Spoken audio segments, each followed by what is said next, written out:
When we power on, you'll see the console boot up.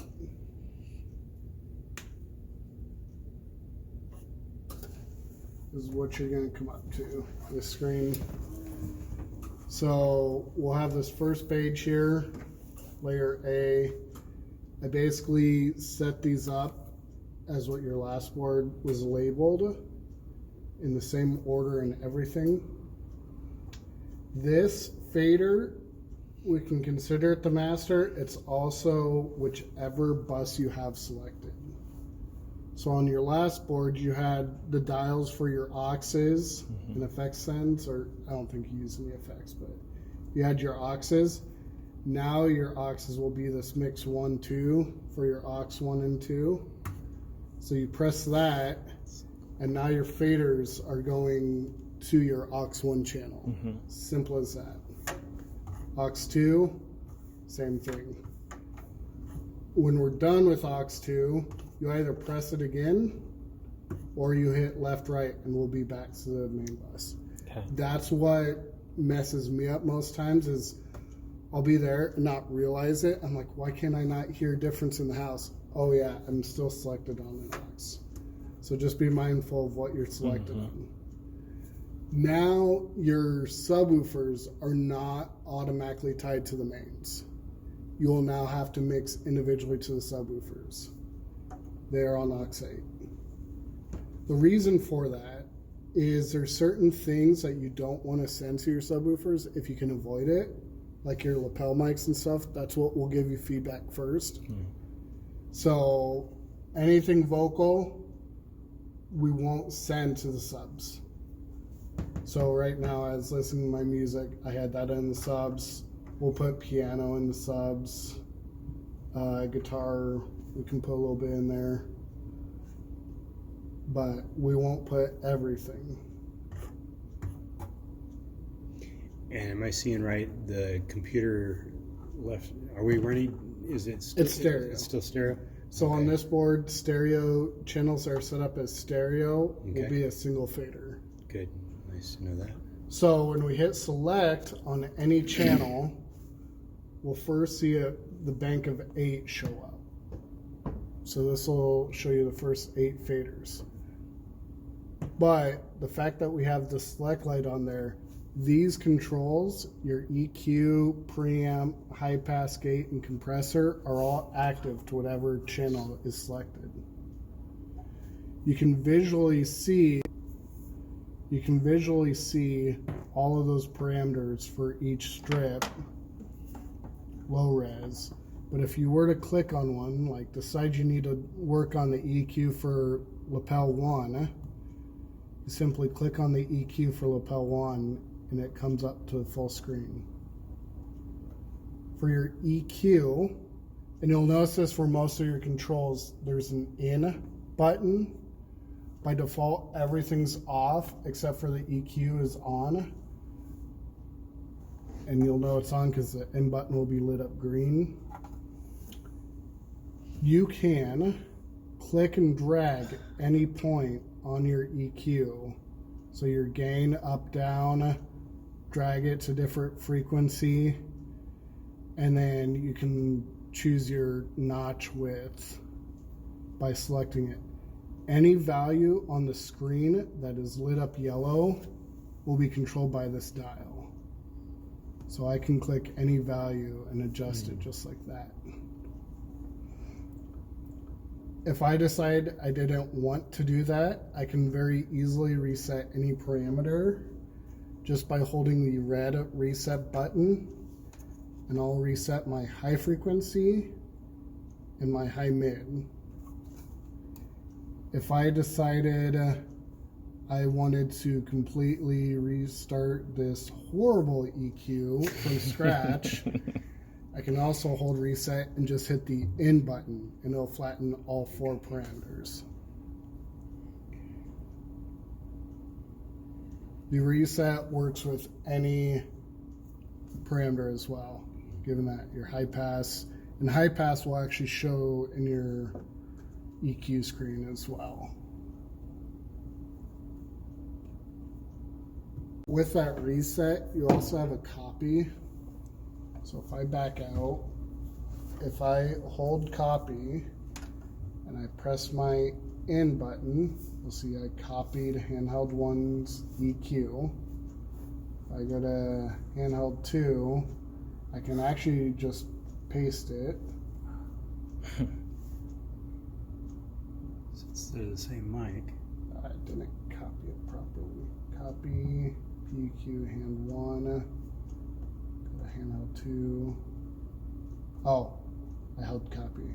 Hold paste, and then you can just hit select, and it knew it was EQ, or I can hit the N for the EQ, but since it's in the EQ already, I just have to hold paste and hit that select, and it'll automatically drop it in there. Nice. And since these are identical microphones, that should hopefully work. What a compressor is. You probably won't use a compressor much. The place you might use it is on your singing vocal mics and maybe your piano. So what a compressor does is, as you can see here, imagine your incoming value, your incoming level is this bottom of the graph, and your outgoing level is the vertical axis of the graph. So if you see there's that bend in there, what a compressor will do is, as soon as it hits, say right now it's at 21 dB. As soon as your input level hits 21 dB, it's going to start getting knocked down at a 3-to-1 ratio. So if the incoming signal is 24 dB, you're actually only going to be outputting 22 dB. So when a singer all of a sudden hits a really loud note, it's going to help you make sure you're not like blowing everyone out. They decide you need to get the volume up for all their singing, and then they decide to all of a sudden get loud. This will help kind of limit how loud it actually gets, so you don't have to run them lower the rest of the time. So, compressor for dummies, setting it on a vocalist, what would the protocol be for that? Brand new vocalist comes up, how do you adjust that? So you want, let me see if I can actually kind of give you a real world example here. Check, check, check. So we'll get on handheld 1 here. Check, check, check. Turn the compressor on. So as I talk here, pretty full volume. If I take the threshold down, check, check, check. Check, check, check, check, check, check, check. So right here, well, check, check, check. Right here, I'm about normal volume. Either way, I'm not hitting the compress here yet. Now that I'm hitting here, if you notice, I'm talking louder, but it's not getting too much louder out there. Mm-hmm. So a good practice for that is find where you like the volume in the room. Start with your compressor either off. No, I'd say a good practice, start with it on. Get your threshold a little higher. Your threshold is always on this dial. I'll show you the other parameter here that you'll adjust. You'll start with your threshold a little higher, and then find where you're comfortable with the volume being. Check, check, check. Say you don't want it to go much louder than right here. You can see on that graph, I'm hitting just below -10. So I'm gonna move my threshold to maybe a few dB right below that. So I'm almost, as I'm hitting that, I'm getting into that compressor. Check, check, check. I'm still not triggering it. Check, check, check, check, check. And you'll see this red bar kind of drop, and you'll see it on this timeline here. So you want it so that at my typical loudest volume, not if I'm gonna hit a real loud note, but my normal volume, I'm just barely triggering that a little bit. Check, check, check. I'm just barely in there triggering it.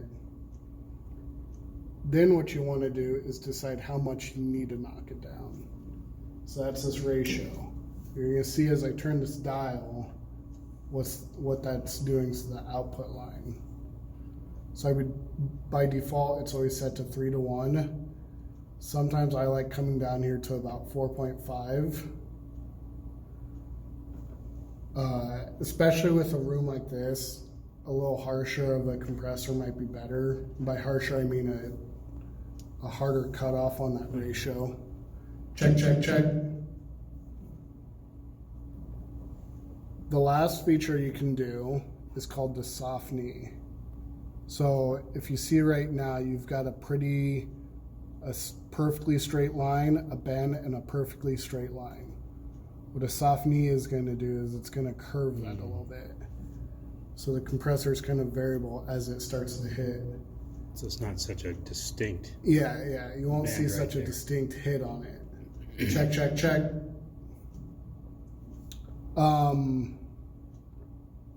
Attack and release, you won't really need to worry about those times.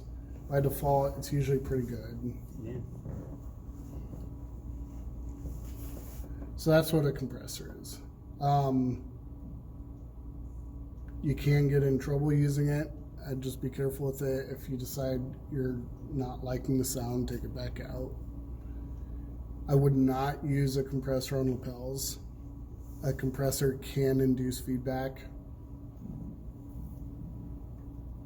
So I want to get rid of this. Hold reset, hit the end, back to default. Check, check, check.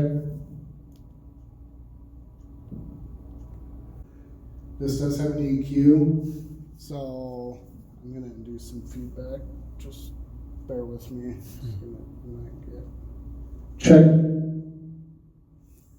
Did you hear that little bit of feedback ring? Check. You can kind of see there's a peak there just below 200 hertz. Let me see if I can induce some feedback. There we go.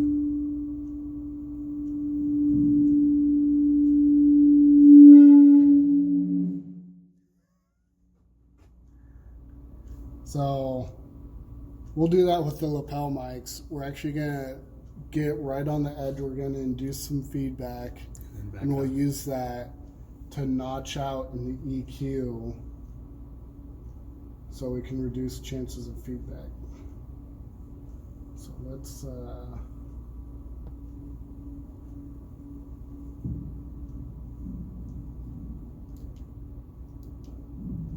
check.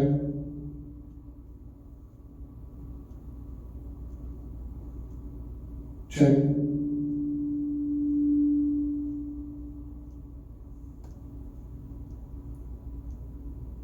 Check.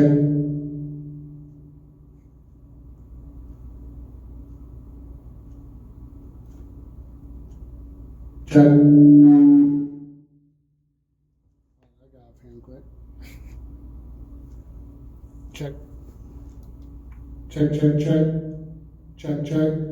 Now we're not getting any of those rings. Now that I brought it back down to a reasonable volume, check, check, check, we're not getting any of that. Mm-hmm. So by just getting it to that point where it's starting to feed back, and I might have gone a touch too far as you saw, typically you can get it to just kind of sit there and ring without getting out of control. Mm-hmm.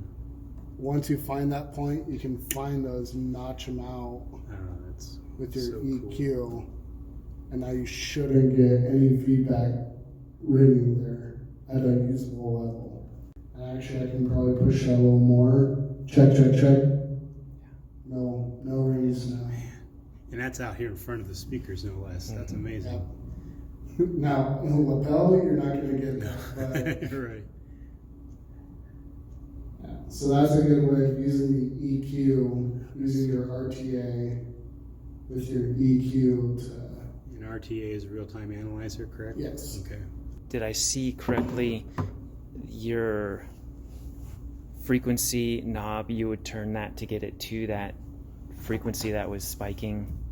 Yep. So frequency. It's going to move it left and right. Across, you can see your frequency range listed at the bottom. So, and you'll see it written right there. And then I try to shrink these as much as I can and notch out just what I need to. I don't go like hard notch like that, but I'll open it up just a little bit. I typically like that 0.2 to 0.5 number. I don't fully understand all those numbers once you get down here to like 1/6, 1/9. But like 0.2 up to 0.4-ish is a good area.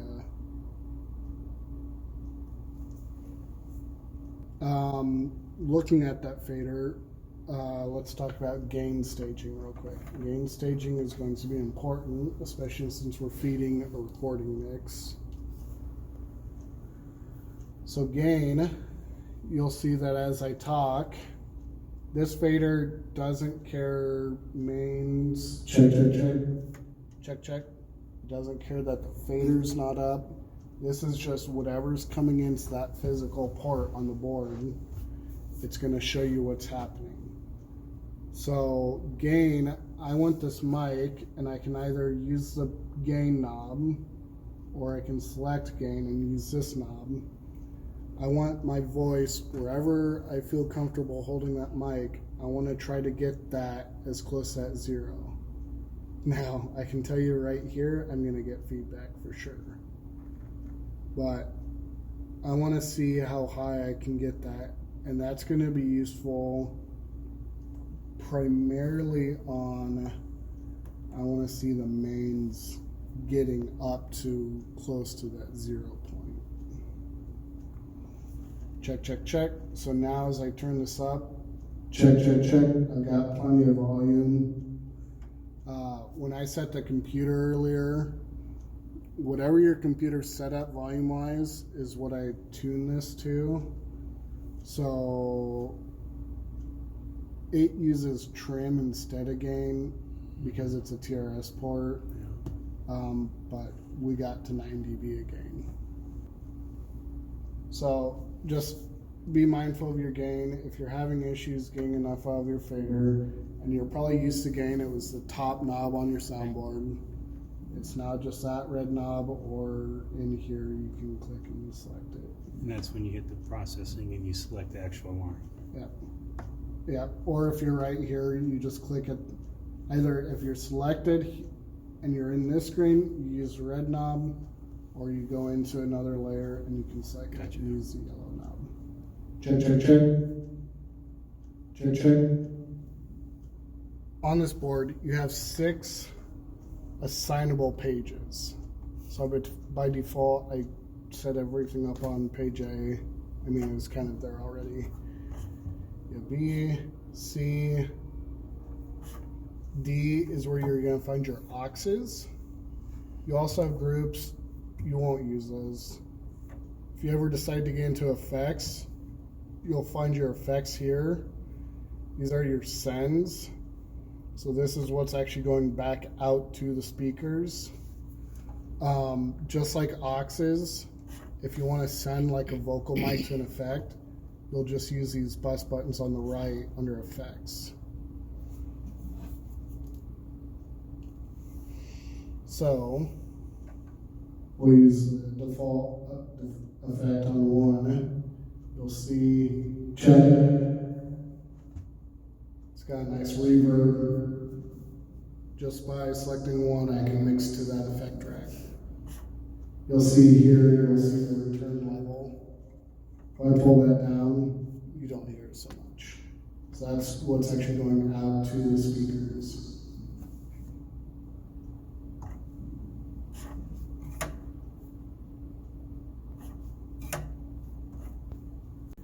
Then what we have,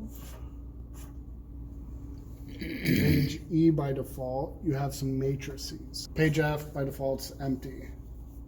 What a matrix is it's basically an aux that you can route buses into. And by buses, I mean an aux itself, the mains is a bus. Any of those you can route into a matrice. So where that's handy is, as you can see, I already have the first two set up.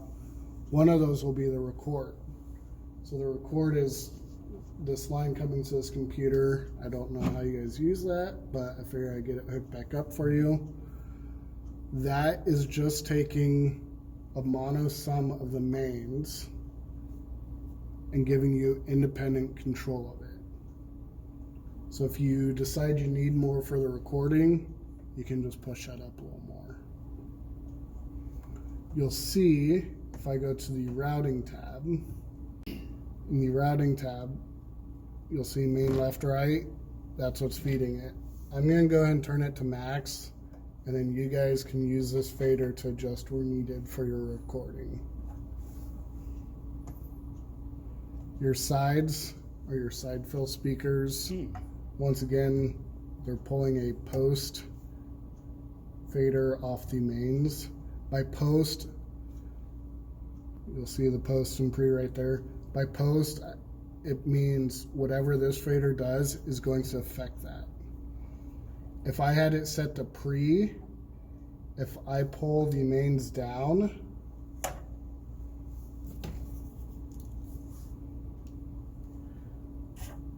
we'll see that check.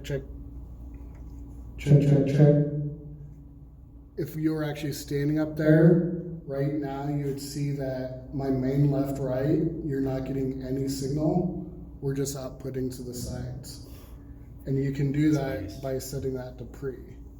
For the sake of the side fill speakers, we won't want that. We want it so that if this fader is down, so is the side fill. So those side fills are going to be match whatever the main fader is doing.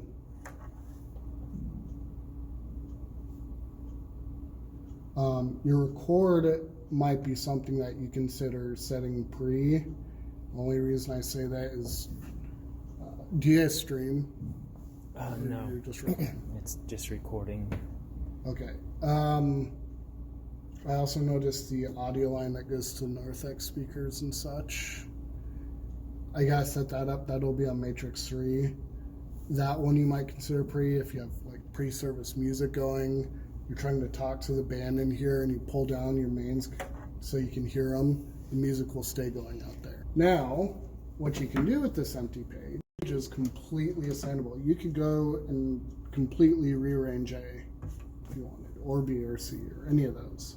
If we go to setup, left side surface, the first one is strip assign. Whatever your active page is, you'll see it on the bottom. You'll see the first 8. If you click and drag, you'll get the last 8. You can also select your pages here and be different from whatever you're selected on the side. But for now, we'll do page F. You have your inputs, your effects, mix. Mix is where you're going to find your AUXes, main, your matrices. Effects, you'll see your effects returns and sends, your inputs. So, if you decide you want to create, say for Christmas or Easter, create a custom page of just the channels you need, come up here, click, hold and drag. Hold and drag. I wanted that on 4. I'll click it here, move it to 4. Simple as that. You're creating your own user page. If you decide you don't need handheld 2, you can either click and drag it up to delete it, or we want something new on 5, I can click and overwrite it, just like that.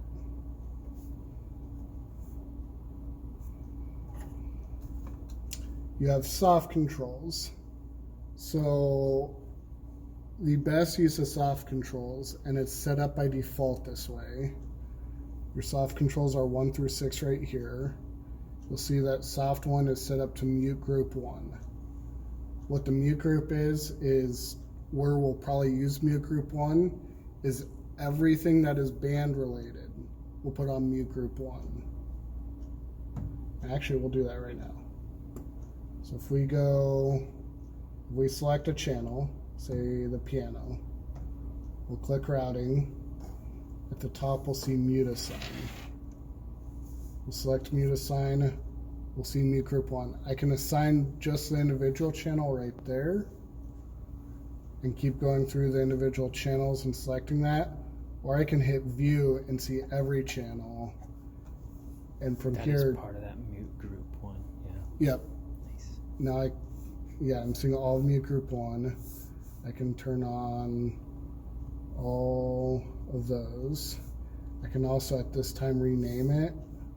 So I'll call it band. So now you'll see if I hit soft 1, all the band related channels are going to flash. They are now muted. You can individually mute them still. They'll stay on longer and have a short flash off. That means they're muted outside the mute group. So if I undo the mute group, you'll see it stays muted. Where that's handy is if sermon's coming to an end, you decide you want your piano to underscore the end of the sermon, you can mute the rest of these, and that's how you can single unmute just the piano then out of that mute group.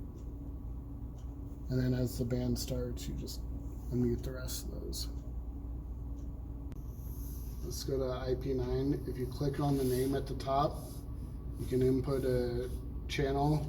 You only have so many characters, so that's why you're going to see some of these are kind of weird, because I did the best I could with how many characters. When you set a name, you have to hit apply, or it will not save it. You can also capitalize a character, or go to numbers and special characters. Go back. You got your back arrow. The colors are weird because you can change the background color then? Or? Yeah. Okay. So you can change that color. That you do not have to apply. The colors take automatically. And then black is actually just no color. Even though it says apply. Apply is there because I typed when you in get a back to the name. letters, gotcha. So if I were to go color without entering any name, you'll see I don't have that. Gotcha, apply. gotcha. Oh gosh, that scared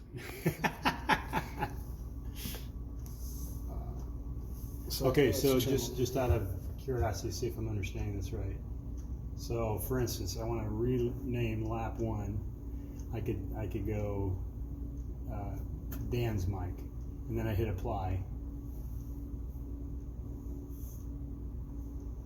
Dan, hit apply, and it pops up there. Okay. Yep. Okay. Yeah, you won't see it change here until you hit apply. Okay. Okay. Just making sure I understand. So. And then just hit that little X top right to get rid of it. So now if we're PFLing somewhere else, that's going to light up red just like that to indicate it's something's on. PFL'd. Okay. Now I hit that and it's going to get rid of it. Okay. I wish it would do a different color because mute groups light up red. Your PFL lights up yellow. Why these light up red, I don't know. I wish they would have lit up yellow to match that. I'm going to set up your SQ drive. What's the control I'm looking for?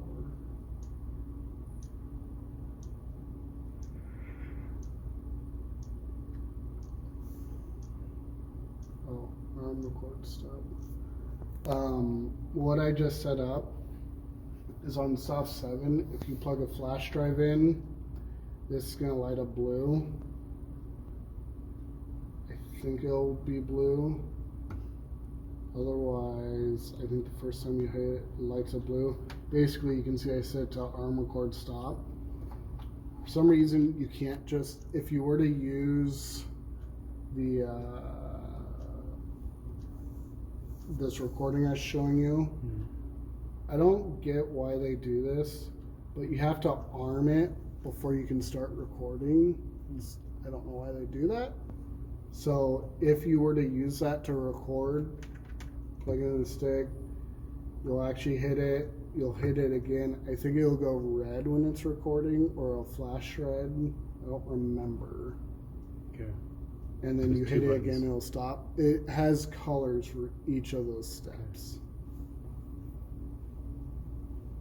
So, different menus here.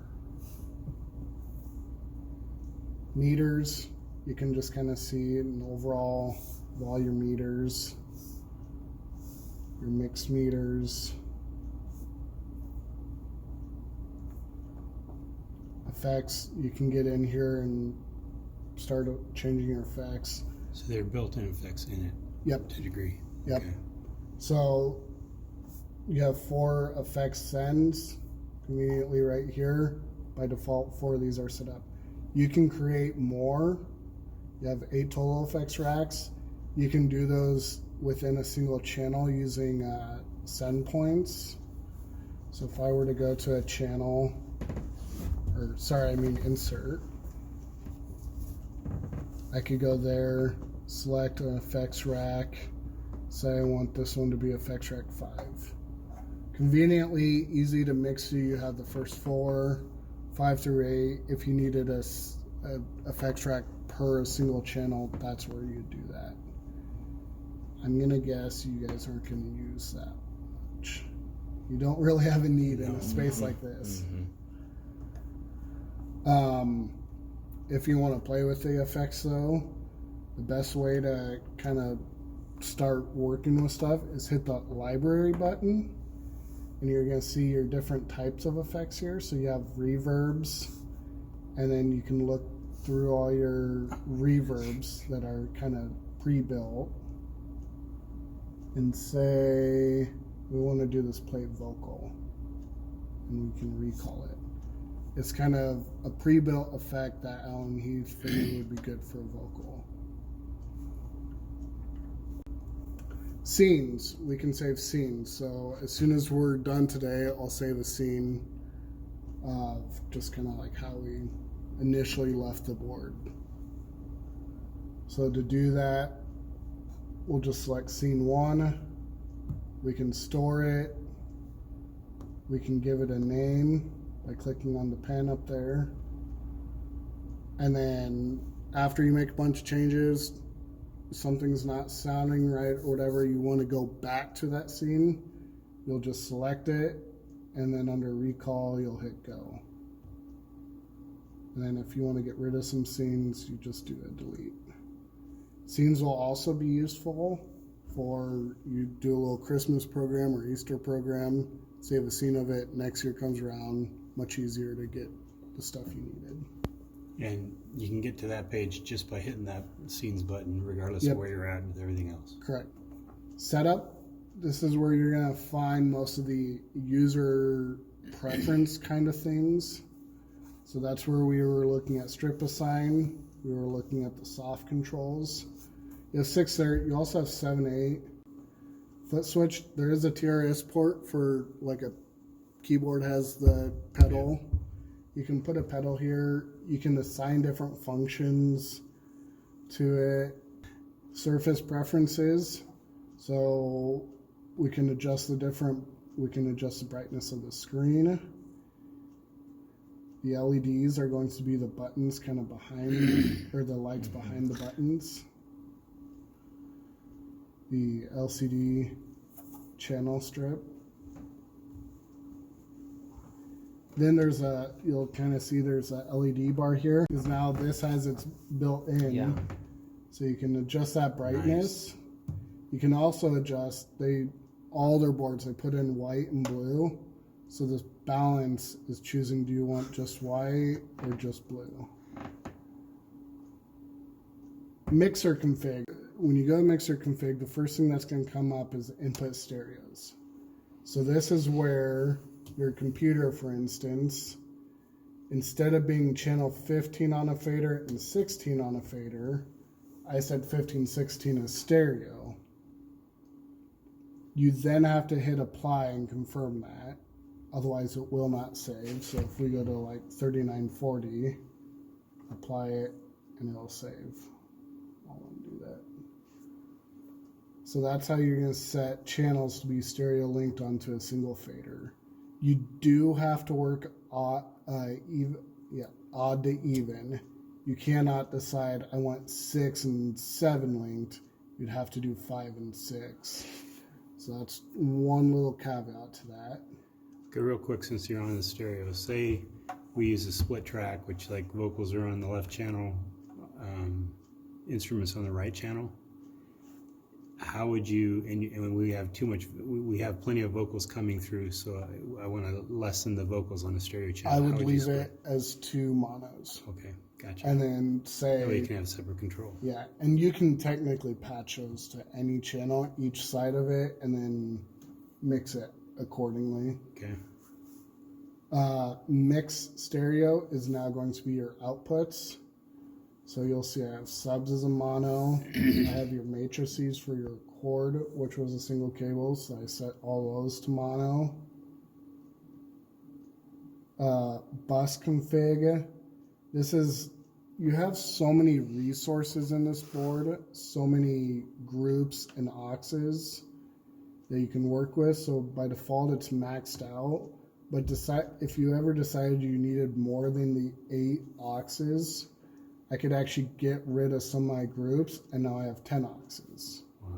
Wow. Roll is a page to be very careful with. So if we go to roll, I'm looking in here. Yeah, this is a mixed board, standard. If I were to hit that reset button, I would have got rid of everything that I've done here.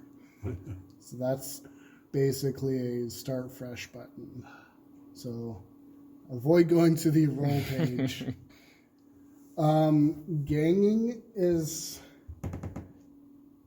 it's very rarely used.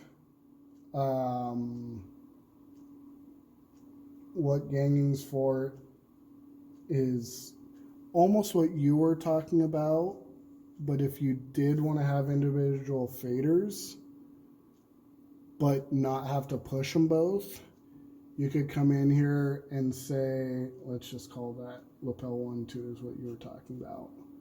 Those two are now going to be ganged, and I can choose what is going to match. So if I choose, fader. If I choose fader, okay. Oh, I've got to apply it, that's why. Those two are now ganged. If you gang these and set just EQ, anything you do on the EQ on one of them will automatically copy over to the second one. It's a very, very rarely used feature. It's there. Since you have different kinds of mics, probably won't use it for that. That was just an example. Network, if you guys want to, I did see you had a network line down to this computer. If you want to put like a switch here, you'd run the line to here and then have iPad control. For the sound. Yep. Wow. It will also work on Android phones and iPhones. Oh my goodness. They also have an app, and this might be useful, called SQ1 Mix. So what SQ1 Mix is log in with you open that app, you connect to the board.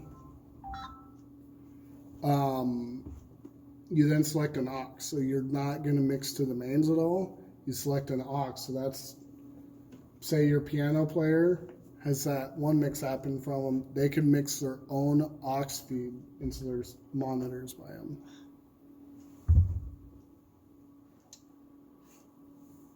That you'd all get through the network if you decided to patch a network in.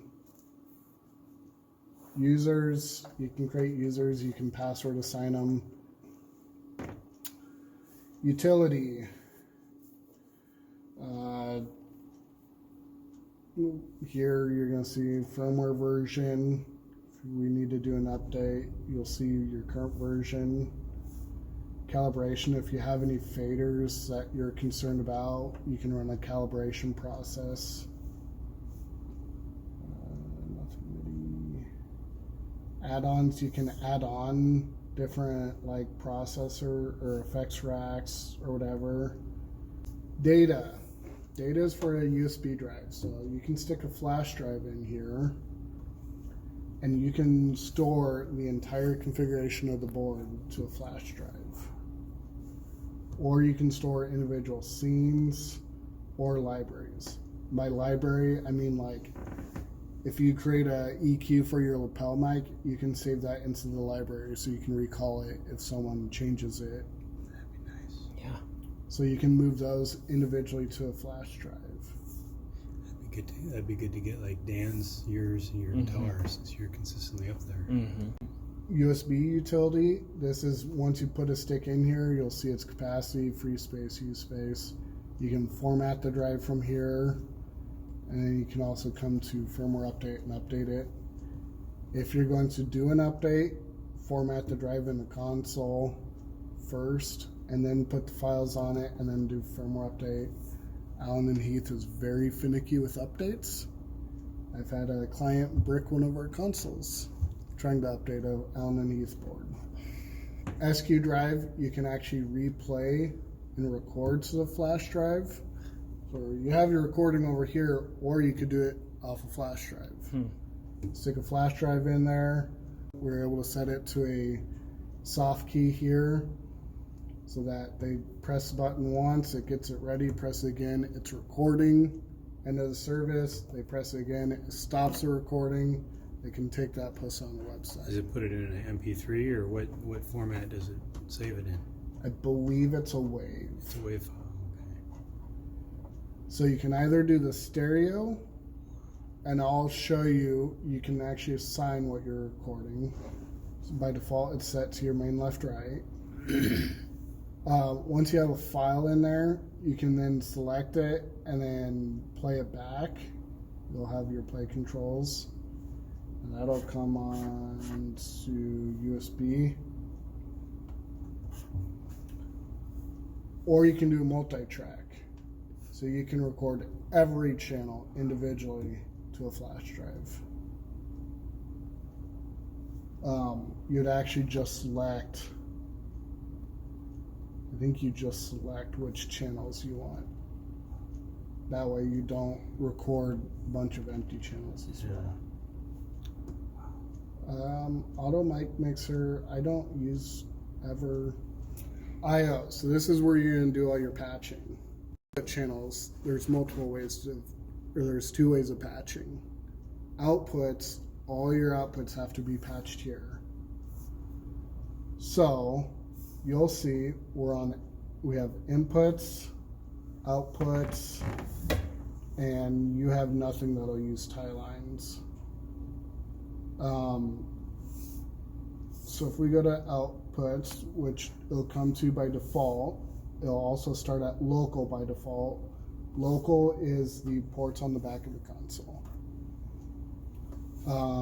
S-Link it's a digital audio snake, so you could have I/O at the stage over a Cat5 cable. That's what S-Link is. That'd be like if you wanted to use the individual monitors and that, you could use it that way? Well, no, you'd pull a Cat5 to the stage, and then you'd basically have the same I/O on the back of here at the stage instead. Gotcha. So right now you had all the analog lines coming back. We get rid of all those. Everything would plug into a rack up there. ME is personal mixers that you'd have to have the digital snake for. USB.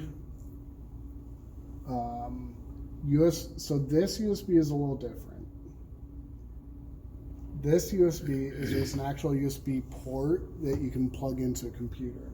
So that's something you could actually look at right here. Instead of this Focusrite box, you could actually plug this USB directly into the back of the console and get the recording directly to here. You can also patch every channel individually to it. So if you're using like Tracks Live or some kind of DAW, you can record every channel and remix it later. IO port is an expansion card. You guys have no expansions in here. So by default, it kind of creates some patches here. I've already adjusted what I've needed to. So you'll see record matrix is coming out port 10. Mains are 11, 12. The only reason I did them in that order is 11, 12 actually by default are set up as your mains left, right. And on the ports on the back, they're labeled L and R. That doesn't mean you have to use them there. I just did because it's labeled. And then there's 2 TRS outputs, A and B. Those were used for your subs and sides. AES is another protocol that you guys have nothing here at AES, so we won't even worry about those. To patch though, you just click in any box, and the first time you're gonna get a pop-up. Do you want to actually do that? And if you say yes, you'll no longer get this pop-up anytime you're doing patching. We're gonna say yes, so I just unpatch those two. And we know they're unpatched because they're lit up a little brighter. So any channel that we've patched somewhere is going to be darker. Anything unpatched is going to be brighter. That's only on the top row. So outputs 1 and 2 are aux 1, 2. We'll leave that there because I'll plug into your aux amplifier into those ports. Your inputs, same idea. So on input channels, it'll actually pull in the name that I've entered here. So you can see guitar, and we'll need to do some line checking, but once we figure out where that patch is, say guitar is actually coming in port, or is on patch point 8, I would just choose 8 instead. The other way of doing it is if I'm in processing and I go to the guitar, we'll start from here. The top section is your preamp. If I come here, you'll see source select. I see local socket, and I can do 7. So that's the other way of doing patching. This way might be a little easier on a Sunday morning. You realize someone's patching to the wrong spot. While you're on their channel, you can go ahead and just fix it right here. We're always on local. You can choose whatever cable they're on. Simple as that. So you don't have to switch over to the IO page. The other benefit of that is as soon as you guys are connected and have everything figured out, you'll immediately start seeing signal there on that fader. I brought up that library when we said an EQ. When we create the EQ for the lapel mics, once we create that EQ, we'll go ahead and hit library, user. Factory is everything that this board came with built in. We'll go to user and we'll store a new one, and we'll call it lapel mic or headset mic or pastor's mic. We can save those EQs in there. Then once they're in there, we would select them and use that recall button. That'd be good for Mel too, then. Regardless of who else uses it. And so if it were to get changed, you can just go to that library, click on it, and it'll put it back in that line automatically. Yep. Okay. I save it in the library, in the user library, and just go to the next channel and recall it. Either way. Shutdown, you're not just going to shut off the rack first. You actually need to hit this processing button, and you can be in a channel or somewhere.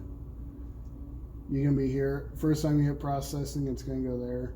Basically, you're going to hit the processing until you get this screen, and we're going to do shutdown, yes. And it's going to say it is now safe to turn off. There is a button on the back. We're not going to use that. The easiest way will just be to use your key. And the reason I say that is now when you turn your key back to on, it'll automatically start this up. Nice.